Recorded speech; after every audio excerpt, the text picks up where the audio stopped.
Holly, you were actually at the court this week to hear oral arguments in this case.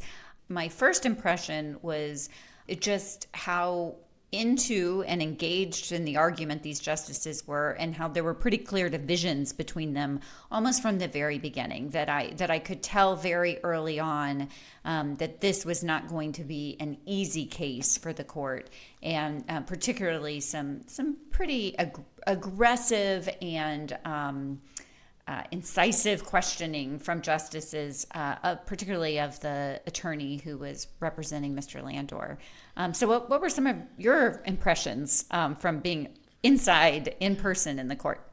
Yeah, well, I always like to get in the courtroom if I can. Our offices are close to the court, and I can sit with the Supreme Court bar members, and you can pick up on some of the feel for the case and the justices being there.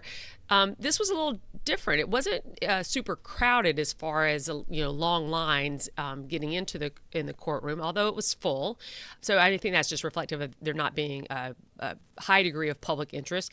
But it was still lively. I was sitting in the larger section, this time on the right-hand side, closest to where Justice Jackson sits, and I was just very interested in and hopeful for all the for Mr. Landor, with all the support he had, many amicus briefs filed on his side.